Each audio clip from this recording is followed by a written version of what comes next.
Your message to people, once again, is don't believe anything. How right. is it that the public can find this and search for this truth on their own if they can't believe anything or anyone? What can It's you all do? it's all in the public sector. It's all available to anyone who actively and diligently seeks it out. Everything that's in my book, Behold a Pale Horse, is everything in here, all the documents that are in here, everything that's in this book is in the public domain. Can be substantiated? Yes, and I intentionally wrote this book not using anything that wasn't available to the public to show people that, yes, if I can find this information, so can you. I have tons of stuff that's not available to the public. But as you can see by reading this book, you don't need that stuff because it's what you need is available to you. Public libraries are overflowing with the proof of what's really going on in the world, but nobody really utilizes it to the extent that they're able to pick this out and put it together. Another thing I've done for people is I've put it together for them so that they can see the overall picture rather than looking at small things and thinking that it's isolated. Nothing is isolated. It's all part of a big puzzle. And the puzzle is coming together, and when the puzzle is assembled, it's going to be a one-world totalitarian socialist government that nobody's going to like except the people that are running it. It's Hitler all over again. And the rationalization is we're going to create the world without war. The utopia. The utopia. But they will never create that utopia because they're not dealing with the problem that makes them want to create it, and that is the inherent flaw in each individual human being that makes us do the things that we do. Until that's overcome, there's never going to be a world without war or without rape or without killing or without robbery, and anybody that thinks that there is has already gone off the deep end. So the method is, here, I'm going to hold a gun to your head so you won't rape, you won't kill. That's right. Yes, okay, I understand. The title of your book, Behold a Pale Horse, what significance does that have? What are you saying with this title? This title is from the book of Revelations, because I have to tell you this, and you may think I'm nuts if you want to, but this is the truth. Either these men are following the book of Revelation, the book of Revelation as it is in the Bible. They're either following it, just like a plan, and bringing the prophecies in there to pass to manipulate and control those who believe in those prophecies and neutralize them, so to speak. In other words, if this is written in the Bible and God has ordained it, who am I to resist? It must come to pass, so I'm not going to try to stop it. Okay. What a perfect way to neutralize the opposition right off the bat. Or there really is a God, and what he said was going to come to pass is coming to pass. And I named this, Behold a Pale Horse, from chapter 13 of the book of Revelations. The fourth horseman of the apocalypse is the pale horse. And I looked, and behold a pale horse, and his name that sat upon him was Death, and hell followed with him. And power was given unto them over the fourth part of the earth, to kill with sword, and with hunger, and with the beasts of the earth. And that is taking place now today. The fourth horseman is riding across the world now.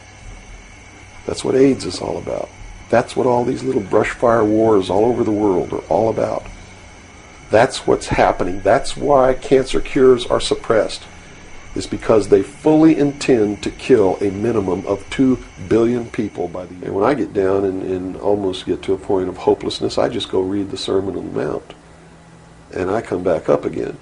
Because in the end, it's not going to matter whether Jesus ever lived or didn't live. The story is real. And it's within all of us. And it brings us to something within ourselves that is good. But these men don't look at that.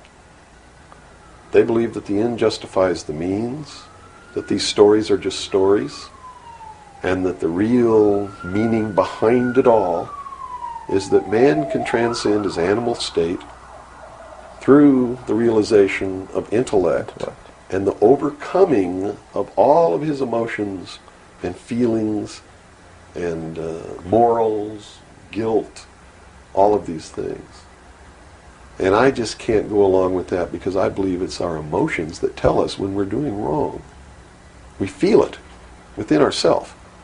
And a person without that capacity to feel when they're doing wrong becomes a sociopath, which is someone without a conscience who really believes that the end justifies the means and therefore has no pangs of conscience nor no reluctance to murder someone who gets in their way.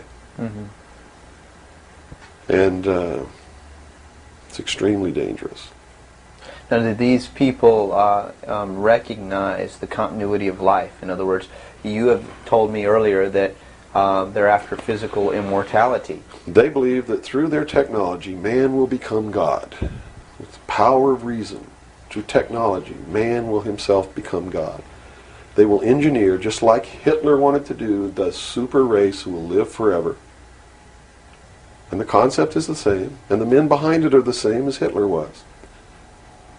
When they killed John F. Kennedy, it shows you what kind of men they are. Because they would not stop to kill anyone who gets in their way. And they've never stopped at it. What it was all about was to establish the New World Order.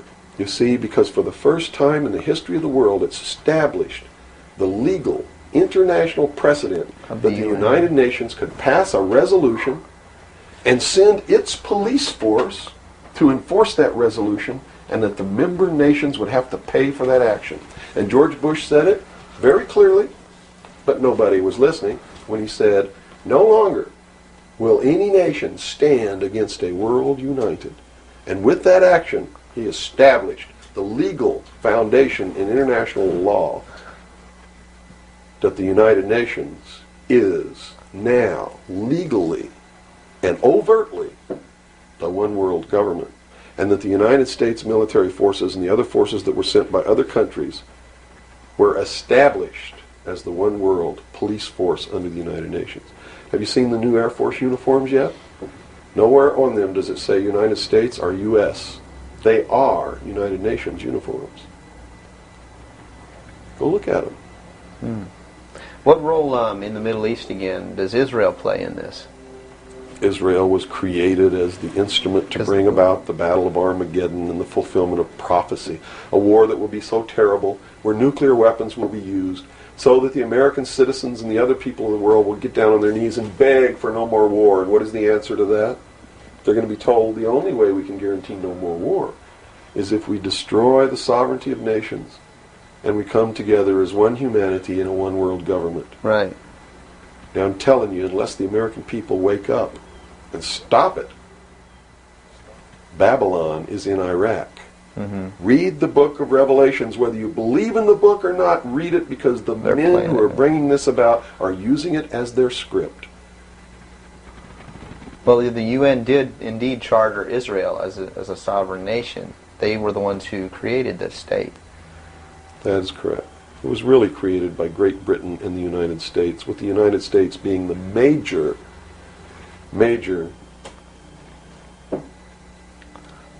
instigant. Okay, and the Jewish people were then being manipulated into believing it was for some other reason. That's correct.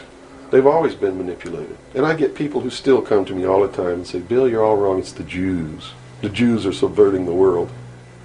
Man, it's not the Jews. It's not the Catholics. It's not the blacks. It's these men who belong to the ancient mystery schools, who meet in secret and decide the fate of the world. And they belong to all different races and all different nationalities and all different religions to the public point of view. But in secret, it's a different story.